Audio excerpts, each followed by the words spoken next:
le direct. Ok. Alors le direct est lancé. Déjà pour situer un peu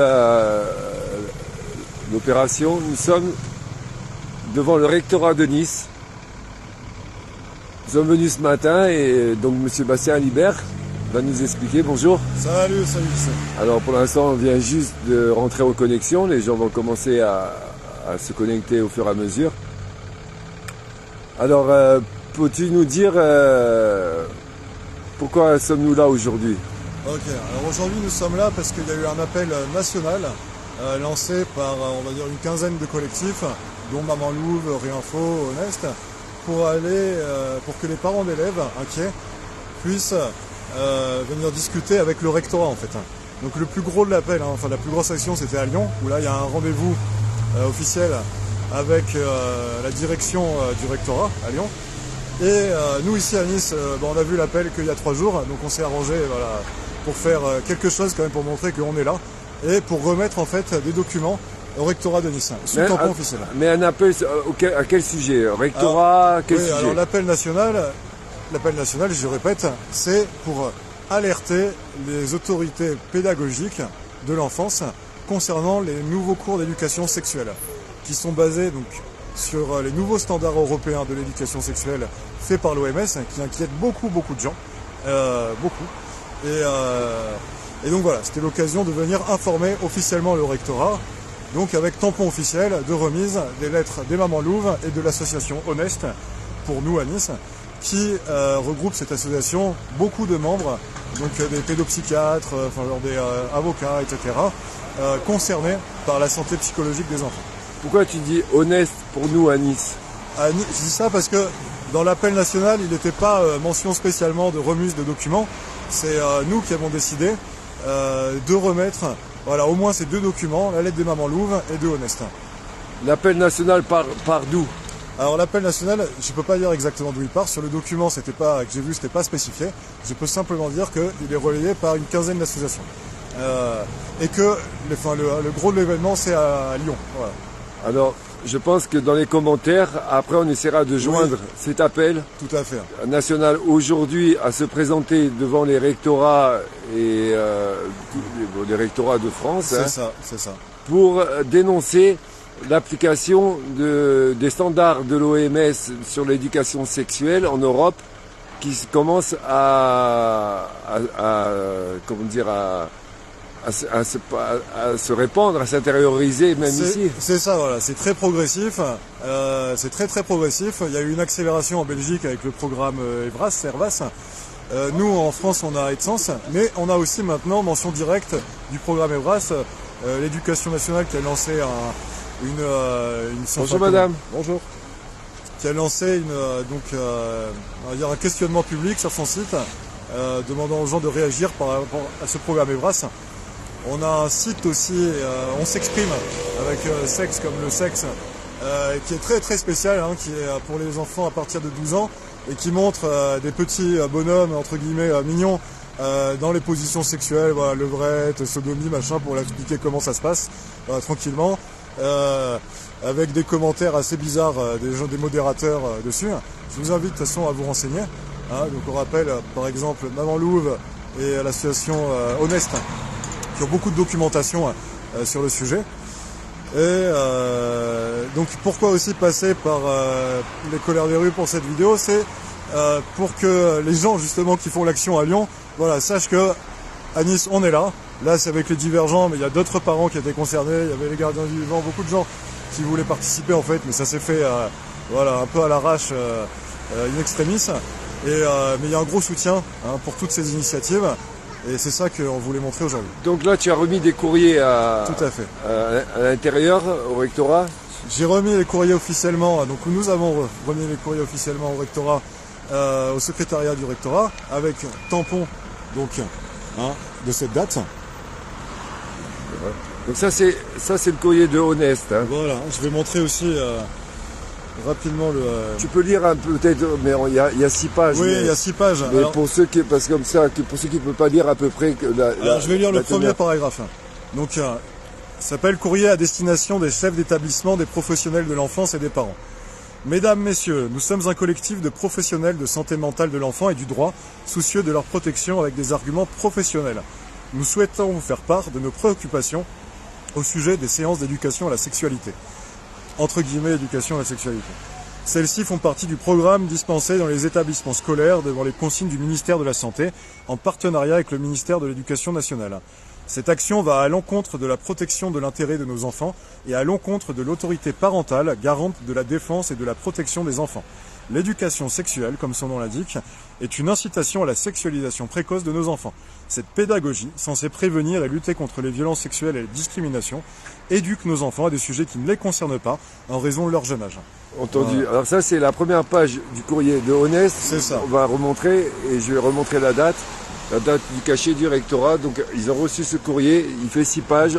Je pense qu'il serait bon pour ceux qui s'y intéressent qu'on vous le communique. Ensuite, il y a aussi un autre courrier que tu as remis. Exactement, celui des mamans louves. Alors pareil, je vais lire juste le début. Mesdames, Messieurs les chefs d'établissement et ensemble des équipes pédagogiques, notre association a pour objet la défense et la protection de l'intérêt supérieur des enfants et de l'autorité parentale. Nous vous sollicitons au sujet de l'éducation à la sexualité dispensée dans les établissements scolaires, obligation légale fixée par la loi du 4 juillet 2001 et décrite comme la priorité du ministre de l'Éducation nationale, M. Pape Ndiaye. Si cette éducation peut présenter un intérêt pour les enfants dans le cadre de la prévention et la lutte contre les violences sexuelles, ainsi que la lutte contre les discriminations, elle présente aussi un risque conséquent pour le respect de leur intérêt supérieur. En effet, nous avons reçu plusieurs témoignages de parents dont les enfants ont été traumatisés lors de la participation à des cours d'éducation à la sexualité en milieu scolaire et nous souhaitons alerter l'ensemble des équipes pédagogiques ainsi que les directions d'établissement puisque directement concernées par la mise en œuvre de ces séances. Voilà. Tu peux montrer le courrier, comme ça je le montre aussi qu'il a reçu aussi le... Donc ça c'est les mamans louves, le rectorat de Nice, le 8 janvier 2024, maman louve. Donc pour toutes les mamans louves, votre courrier est bien arrivé. Bonjour madame, voulez-vous participer à une interview? Ah, c'est concernant l'éducation. Donc c'est le courrier des mamans louves, donc leur courrier a bien été remis, le courrier d'Honest a bien été remis au rectorat de Nice. Ils sont informés de la volonté. Il y a une pétition aussi qui a été signée. Alors en fait, il y a plusieurs pétitions là depuis des mois qui sont arrivées, que ça soit lancé par Ariane Villerand, par l'association Honest, par les mamans louves aussi, je crois, à vérifier. Mais il en existe plusieurs. Elles sont faites mention dans le courrier notamment de Honest. Et alors je vais juste vérifier rapidement si s'il en est mention dans le courrier des mamans louves. Non, je ne crois pas, mais dans celui de Honest, oui en tout cas. Bonjour madame.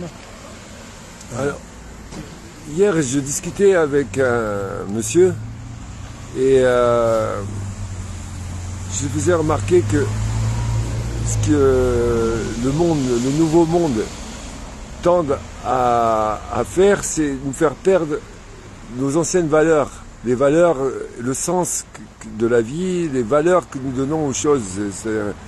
Les valeurs de la famille, par exemple. Le respect de la famille. Les parents respectent les enfants respectent les parents. On respecte les parents sur des sujets tels que l'amour, la sexualité, le cœur. C'est pas à la société à apporter ces valeurs-là. Où à les enlever, quoi. Ouais. Bah, c'est vrai qu'on peut s'imaginer, avant, comment on faisait pour cette prévention-là, c'était les parents qui conseillaient les enfants. Tu t'approches pas des adultes sans mon consentement, etc.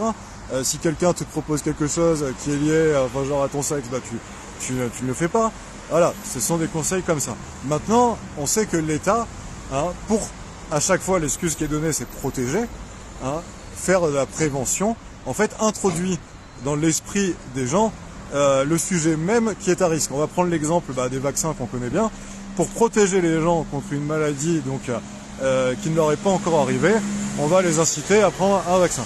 Et là, de la même manière, ces enfants, pour les protéger de problèmes qu'ils n'ont pas encore connus, on va leur injecter en fait dans leur esprit les questions de la sexualité et de manière assez aboutie en fait. Quand vous lisez les standards européens de l'éducation sexuelle, il s'agit d'informer les enfants entre 0 et 4 ans sur ce qu'est la masturbation précoce, après 4 ans sur la sodomie, voilà. Et juste, voilà, essentiellement, à chaque fois on dit pour les protéger. Mais en fait, ce que dénoncent ces collectifs, c'est que en les mettant trop au contact de ces idées tôt, et ben en fait on déforme leur psyché. Et c'est vrai que l'État petit à petit s'accapare ce qui était du domaine des parents, des prérogatives des parents. Et le problème, c'est que une fois que l'éducation nationale s'en est emparée, pour empêcher, c'est ça, par exemple pour les parents qui ne veulent pas, c'est très dur. C'est très très dur. Et si, imaginons, voilà, soyons même pas complotistes, imaginons que ça soit un petit peu mal fait, ça veut dire que juste pour une directive mal faite, des millions d'enfants vont subir cette directive mal faite et vont en pâtir. Voilà. Et sur la question de la sexualité, qui est quelque chose quand même de très très important dans la construction mentale des enfants, des adultes.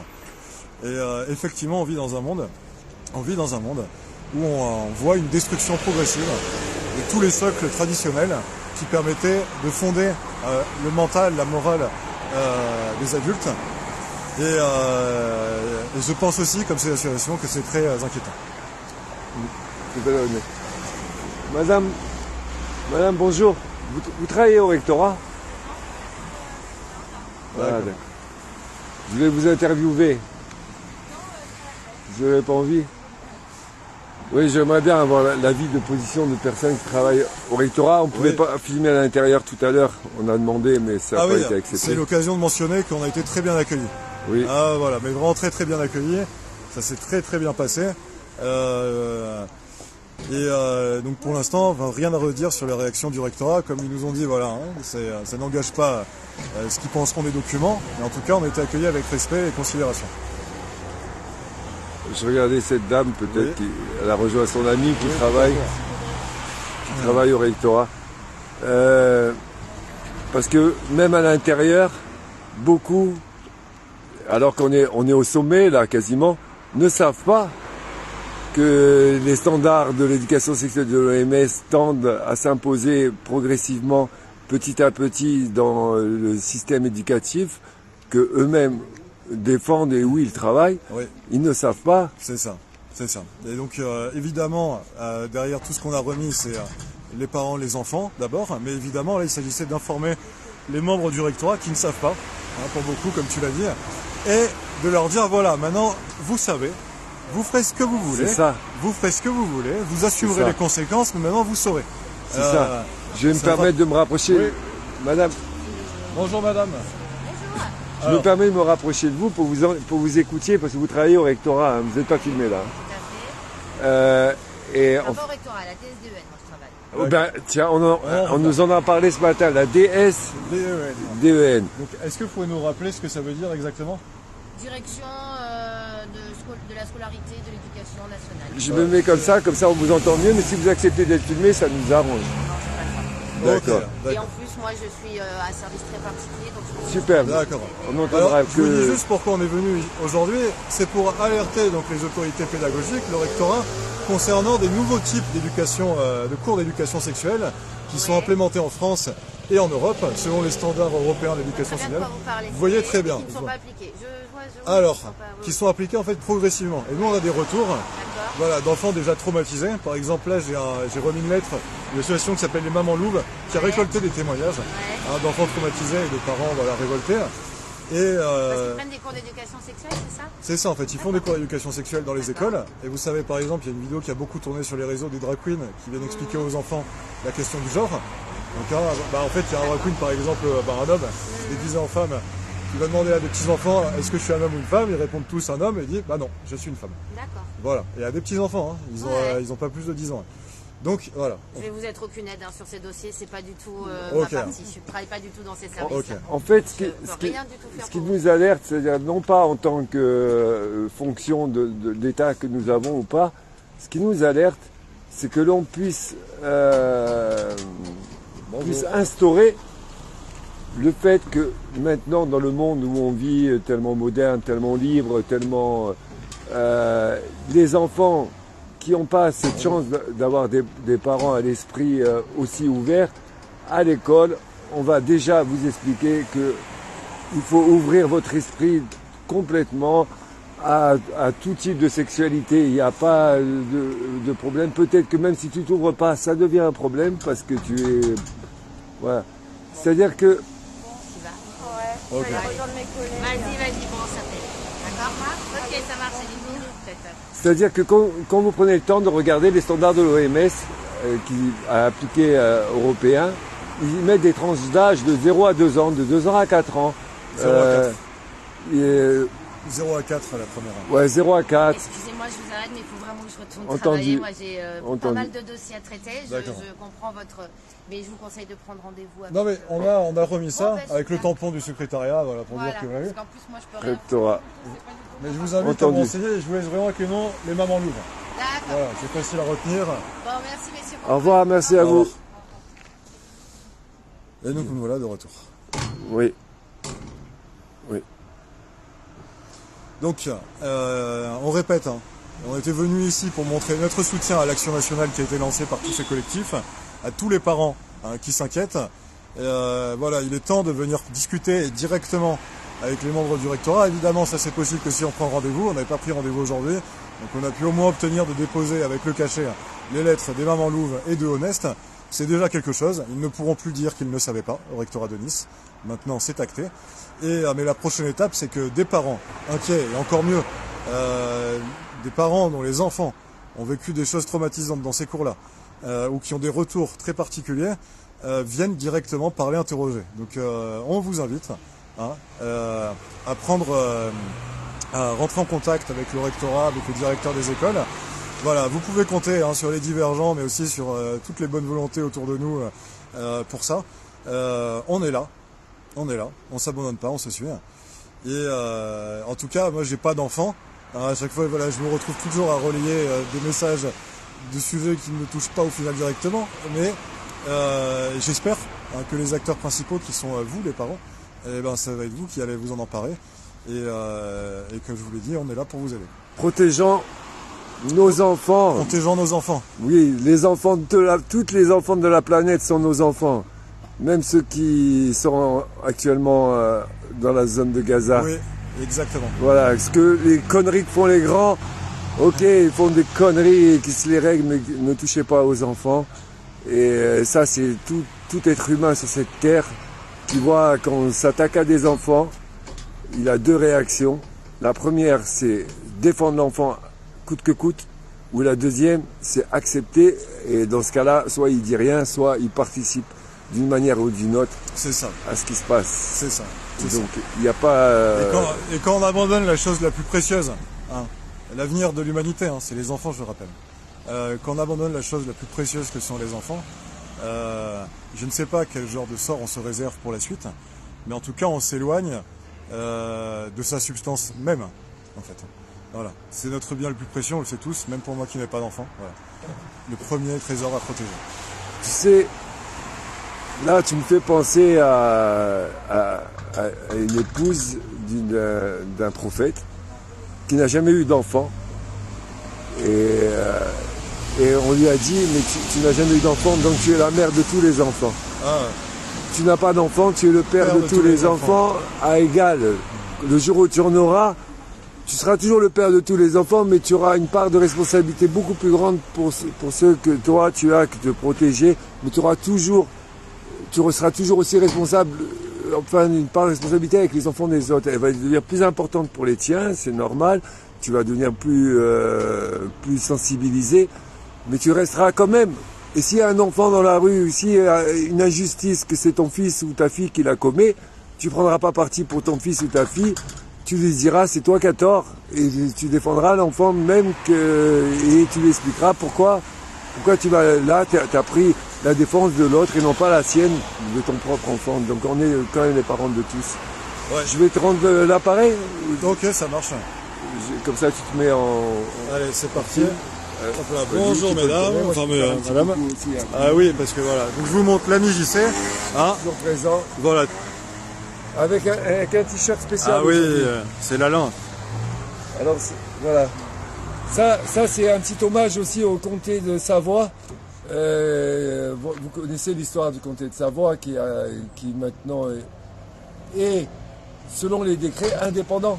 C'est-à-dire qu'il ne fait plus partie de la France parce que le décret d'appartenance, c'était pas un décret, c'est un accord avec Naples, avec l'Italie, n'a pas été repris à la fin de la guerre. Quand ils ont fait la guerre, l'Italie et la France, ça mettait fin à tout ce type de décret de territoire.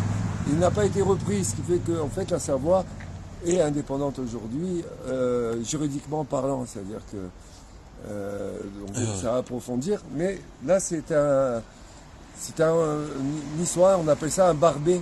À Nice, ce sont des barbets qui, à l'époque où il a fallu décider, est-ce que vous voulez être niçois ou italien, il y a eu une décision à prendre. Il faisait partie de ceux qui voulaient. Alors, c'est pas italien, hein, c'est Savoie, c'est le comté de Savoie. Ok. Ouais, Alors, le sujet, ouais, mais c'est ça. Mais pourquoi Alain, c'est important de le montrer par rapport à tout ça, tiens. Non, c'est juste parce que je le porte sur moi. Ok. Et que là, tu as mis l'image, donc on a retourné. Alors moi, je vais faire le rapport. C'est que l'Alain, c'est un héros rebelle, hein, qui a résisté pour pouvoir conserver son intégrité telle qu'il l'entendait, à un ordre beaucoup plus puissant, on va dire, qu'à lui, un système beaucoup plus puissant, et qui a résisté. C'est un héros du comté niçois. Voilà. Oui, c'est ça, ouais.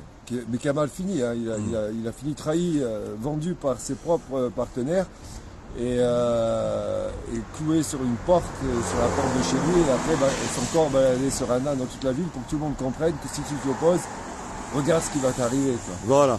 Et je sais qu'il y a beaucoup de gens qui ont peur de s'opposer aujourd'hui au système, hein, que ce soit sur les cours d'éducation sexuelle, les vaccins, voilà, tout ce que nous réserve ce nouvel ordre mondial ou ce système auquel nous nous opposons. Et là, voilà, il y a beaucoup de gens qui aimeraient venir parler, hein, que ce soit au rectorat ou à d'autres personnes qui ont peur.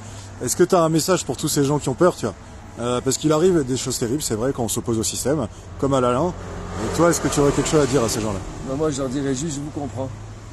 Je comprends. Et je comprends. Voilà, je comprends que vous ayez peur. La seule chose, c'est quand on déplace le curseur et qu'on place l'intérêt collectif avant le sien. C'est-à-dire que c'est la seule façon. C'est-à-dire que si on garde le curseur de quel est l'intérêt que j'ai à faire ça, qu'est-ce que ça va me rapporter, si on garde le curseur sur ça, on ne peut rien faire, parce que sinon on sait très bien.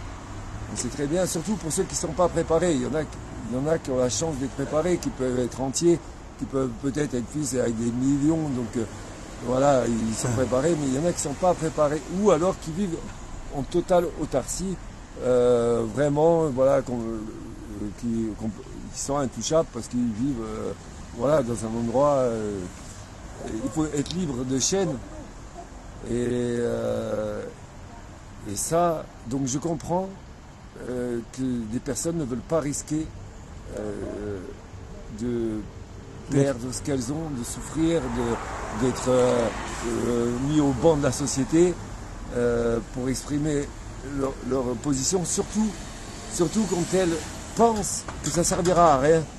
Que moi, là par exemple, on fait ça, mais ça va servir à rien, ça ne les empêchera pas. Alors pourquoi? Et donc à toutes ces personnes-là, je vous dirais que je vous comprends et que la seule chose, c'est qu'on est extrêmement nombreux à savoir, c'est même plus penser que le système, notre système d'organisation de vie, de vision du futur, du progrès, du mieux, toujours mieux, plus et moins d'efforts pour avoir plus. Et si tu arrives à ça, donc ça nous conduit à une perte, mais phénoménale, une perte de tout, du sens des valeurs de la vie, du sens même du respect de nos ancêtres, de la tradition. Et nous pouvons y arriver, et nous allons y arriver en nous rejoignant vers... Là, nous dénonçons des cours d'éducation sexuelle à l'école qui s'imposent à nos enfants. Bon, moi, j'ai plus d'enfants qui vont à l'école, toi, tu n'as pas d'enfants. Nous sommes nombreux, et des parents venus de tous bords différents, que si on leur explique bien que voilà ce qu'on va expliquer à vos enfants à l'école à partir de tel âge, c'est ça qu'on va leur expliquer, ils vont te dire non. Et ils vont dire non, nous ne sommes pas d'accord pour qu'on explique ça à mon enfant. Moi, mon fils ou ma fille, tu la touches pas. Tu ne parles pas de ça, c'est point, c'est clair. Tu parles avec la professeure, tu lui dis, moi, mon enfant, surtout, que j'appelle pas, vous lui avez appris ça. Si on leur dit tous non, ils ne le feront pas. C'est comme pour la vaccination pour les personnels soignants. si les personnels soignants avaient dit non, faites ce que vous voulez, mais moi je ne le fais pas, mais tous, ben, ils n'auraient pas fait. Voilà. Voilà, mais c'est toujours dur de défendre son intégrité, hein, quand on a peur de perdre son travail, quand à travers la perte de son travail, on sait qu'on va mettre en danger sa famille. C'est normal. Voilà, toujours la peur, tu dis, hein, tu comprends, et je comprends aussi, mais il faut toujours faire un choix quand même, et après il faut en assumer les conséquences. Hein. Et si on fait le choix de conserver une forme d'équilibre, de confort, plutôt que de choisir son intégrité morale, hein, plutôt d'aller dans le sens de ce qu'on considère comme juste, malgré les risques, alors il ne faut pas s'étonner ensuite qu'on entretienne une société qui va de plus en plus à l'encontre de sa propre morale, et à la fin certainement qui étouffera les choses qui nous sont les plus chères, mais à un temps plus long, pas tout de suite. Il faut reprendre les rênes de nos vies, les rênes de cette société. Il faut les reprendre. Voilà, il faut les reprendre. Il y a des moyens. Voilà, tous les moyens sont bons, mais en tout cas, une chose est certaine, c'est qu'il faut au moins essayer. Ok, je vais finir sur ça, c'est top. Et je vais me remontrer, donc vas-y, hein, tu peux dire au revoir, je vais me remontrer rapidement à la caméra. Au revoir, merci tous JC. ensemble. Bonjour madame. Bonjour. Est-ce que Et vous donc, voulez nous répondre à une petite question? Non, j'ai pas le temps. Donc voilà, Bonjour, monsieur. on remonte, on était devant le rectorat de Nice aujourd'hui pour remettre deux lettres des Mamans Louves et de l'association Honeste de personnel psychiatrique du droit qui défendent les enfants. Dans le cadre d'un appel national voilà, d'une quinzaine d'associations pour venir devant les rectorats avec un rendez-vous important à Lyon qui a été fait. Je ne sais pas exactement sur quelle raison on peut suivre ce rendez-vous qui se passe à Lyon, sinon je le dirais, voilà. Et donc les divergents étaient là, les Niçois, quelques Niçois étaient là. Oui, je vous remonte rapidement la lettre avec le tampon officiel du rectorat. Ils savent maintenant, le rectorat de Nice ne pourra plus faire semblant. Voilà.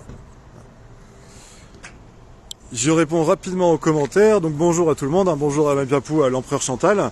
Et Jean-Pierre Laborde, le problème c'est que, donc tu dis, le problème c'est que sur tous ces sujets qui touchent à l'intime, la sexualité, la sphère parentale, rien ne peut être décidé sans l'avis des principaux intéressés, point d'exclamation, point d'interrogation. Donc, effectivement, normalement oui, et c'est sûr que c'est aux parents, hein, quoi qu'il arrive, de se mobiliser, d'aller voir, hein. Je sais que j'en connais quelques-unes, des mères, qui sont allées foutre le why, voilà, en conseil de, comment, j'ai plus les termes, conseil de classe, et c'est sûr que voilà, les gens comme moi et JC, ben, on peut relayer, on peut soutenir, mais quoi qu'il arrive, c'est les parents qui doivent foncer. Et d'ailleurs, là, il parlait tout à l'heure de Lalange, JC, donc un héros du comté niçois, un résistant, au moment du comté de Savoie, exactement, et donc je rends hommage à tous ces héros, héroïnes que sont les parents, hein, qui s'opposent à tout ça, à tout ce que le nouvel ordre mondial, l'OMS essaye d'infliger aux enfants en ce moment, l'Europe. Voilà, bravo à tous. Hein, c'est pour les enfants évidemment que je suis là, mais c'est en votre honneur aussi. Vous êtes vraiment des héros aussi tous. Hein, et on a besoin de plus en plus de héros pour les enfants, que ça soit dans les écoles françaises ou sur la bande de Gaza, comme on parlait aussi, je sais, ou dans tous les autres endroits où les enfants sont en danger. Voilà. Donc je compte sur nous, sur tout le monde, et on est là. Voilà. Merci à tous pour votre attention, et à bientôt pour de prochaines aventures.